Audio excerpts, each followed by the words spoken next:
काम ज्यादा हो जाता है और लगता है कि आप छुट्टी की जरूरत है तो मैं सोचता हूँ जेल चला जाऊँ। जेल से नहीं मरते ना हम, जेल से डरते ना जेल से, जेल हमें डरा सकती ना हम जेल। बच्चों को पीटोगे, जूतों से हमारी बहनों को कुचलोगे,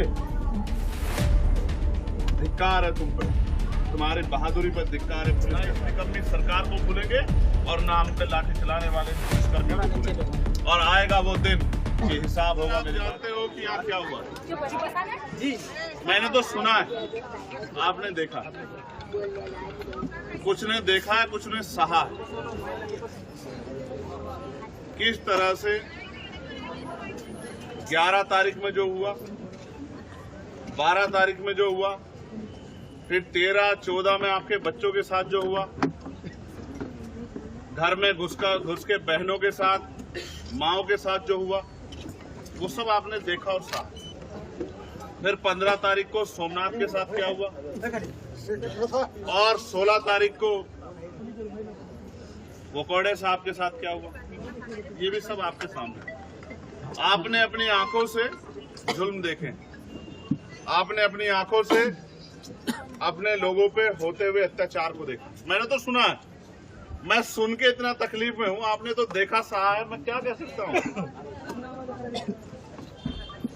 हम सिर्फ एक बात की कीमत चुका रहे हैं कि हम झुकना नहीं चाहते। हम इस देश में सिर्फ एक बात की कीमत चुका रहे हैं कि हम इस देश के संविधान की सुरक्षा की गारंटी लेके बैठे हैं। जबकि संविधान ने तो सबको अधिकार दिए, लेकिन हमारे दिल में ज्यादा दर्द है संविधान के खिलाफ। जब भी एक हल्की सी भी आंच आती है तो हमें तकलीफ होती है। हम तो संविधान की प्रतिकृति पे लड़ गए, बाबा साहब के स्टैचू पे लड़ गए, मगर संविधान पे तो हमला बहुत बड़ा हो रहा है। तमाम जो अवसर थे वो खत्म किए जा रहे। रोजगार नाम की चीज चिड़िया के रूप में रह गई। महंगाई ने कमर तोड़ दी।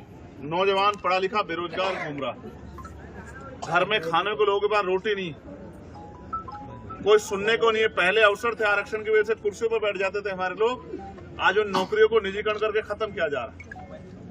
बहुत कुछ, सब ये भी सब संविधान पे अपमान है। क्योंकि बाबा साहब ने क्या कहा था?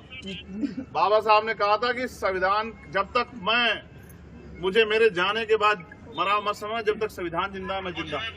इसलिए हम लोग संविधान से प्यार करते हैं, इसलिए हम लोग संविधान को बाबा साहब के रूप में मानते हैं। ये लोग नहीं समझते, इनके लिए संविधान मात्र एक किताब है, हमारे लिए सब कुछ, हमारी दुनिया है संविधान। बाबा साहब अम्बेडकर हमारे रहबर हैं। कोई कुछ भी कह देता है, लेकिन बाबा साहब हमारे लिए भगवान से भी ज्यादा। अगर आज हम यहाँ हैं तो बाबा साहब अम्बेडकर की वजह से। यहाँ जो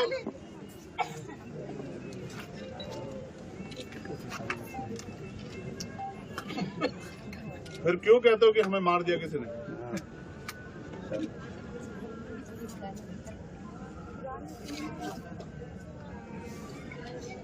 किस तरह से निर्दोष लोगों को पकड़ के, सिर्फ इसलिए कि उन्होंने नीला टीका लगाया, उन्होंने नीला पटका पहना, उनके हाथ पे तथागत बुद्ध का टैटू बना हुआ है, उनके हाथ पे मां मानव लिखा हुआ है, उनके हाथ पे जय भीम लिखा हुआ है, उनकी बाजू पे बाबा साहब अम्बेडकर का टैटू बना हुआ। सिर्फ इसलिए क्या मजाक उड़ाते हो? मेरे पुलिस के साथियों, बहुत बहादुर हो आप लोग, आपके लिए तालियां बजनी चाहिए। गरीबों पे जुल्म करते हो, गरीबों पे जुल्म करते हो, गरीबों को निकाल के मारते हो, गरीबों को कुचलते हो।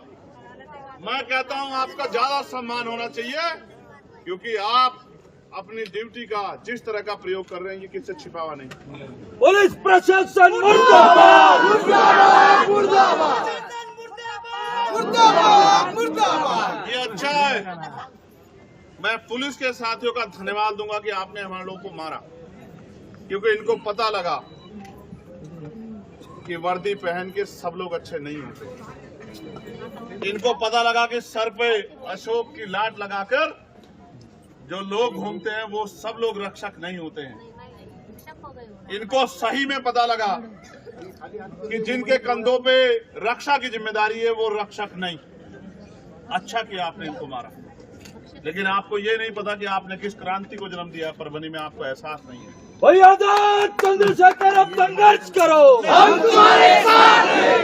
आपको नहीं पता क्योंकि मैं उनसे मिल के आया हूँ जो जेल से होके आए। मैं जब पहली बार जेल गया था तो लगता था कि जेल जाके पता नहीं क्या हो जाएगा, डरता था। लेकिन जब 16 महीने जेल में रहा और बाहर आया तो मैं कहता हूँ कि कभी अब जेल घूमने जाने का मन। जब काम ज्यादा हो जाता है और लगता है कि आप छुट्टी की जरूरत है तो मैं सोचता हूँ जेल चला जाऊं। जेल से नहीं मरते, नाम जेल से डरते ना, जेल हमें डरा सकती ना हमें जेल मार सकती। हम बाबा साहब अम्बेडकर के सिपाही, हम फूले साहू के सिपाही, हम पेरियार के सिपाही, काशीराम के सिपाही जेल मुकदमों से नहीं डरते। जितना ये हमारे लोगों पे जुल्म करेंगे उतना हमारे लोग संघर्ष करने के लिए तैयार। क्या बाबा साहब ने लाठी नहीं खाई? महाराष्ट्र सत्याग्रह में बाबा साहब ने अपमान सहा। हम उन्हीं के औलादे, हम उन्हीं के अनुयायी, हम उनकी संतान है। हम भूलेंगे नहीं इस अपमान को। हम सहन करने वाले नहीं भैया। पुरुषों को लाठियां लगी, नौजवानों को, वो संघर्ष करने के लिए आए, मैं एक्सेप्ट करता हूँ। लेकिन बहनों को लाठियां मारोगे? गलत बात करी उन्होंने। ये किसी भी कीमत पे स्वीकार्य नहीं। हमारी बच्चियों को पीटोगे, 14-14 साल की बच्चियों को पीटोगे, जूतों से हमारी बहनों को कुचलोगे। धिक्कार है तुम पे, तुम्हारी बहादुरी पर धिक्कार है पुलिस के साथियों। और मैं तुम्हारी गलती इसलिए कम मानता हूं क्योंकि पुलिस तो सरकार की होती है, जिनकी सरकार है ये उन्होंने करवाया। ये यहाँ भारतीय जनता पार्टी एनडीए की सरकार ने हमारे लोगों पे करवाया है क्योंकि उन पे जो आरोप लग रहे थे उन आरोपों से ध्यान बटाने के लिए ये यहाँ की सरकार ने हमारे लोगों के खिलाफ कराया। मैं इस बात को समझता हूँ, मगर मैं आपको भी कहना चाहता हूँ, छोटी छोटी बात पे भावना हाथ को करके ऐसा व्यवहार के साथ मत खड़े करो। हमारे भीड़ में हमारे लोग नहीं करते हिंसा, मैं जानता हूँ। हमारे लोग संविधान को मानने वाले हैं। सोमनाथ आखिरी समय तक कह रहा था कि मेरे पेपर है, मुझे छोड़ दो, लेकिन इनको सोमनाथ पे तरस नहीं आया। ये पूछते थे जिन लोगों को पकड़ा हुआ था उनसे कि डॉक्टर अंबेडकर के टैटू देख के, इसके लिए आए थे विरोध करने, इसके लिए आए तो अरे तुम क्या सोचते हो? तुम्हें नहीं एहसास है कि डॉक्टर अंबेडकर क्या है हमारे लिए? तुम प्रोटेस्ट की बात करते हो, तुम सड़क पे आने की बात करते हो। हम डॉक्टर अंबेडकर के लिए अपने खून की एक बूंद दे सकते हो। तुम नहीं जानते हो कि डॉक्टर अंबेडकर क्या है हमारे लिए।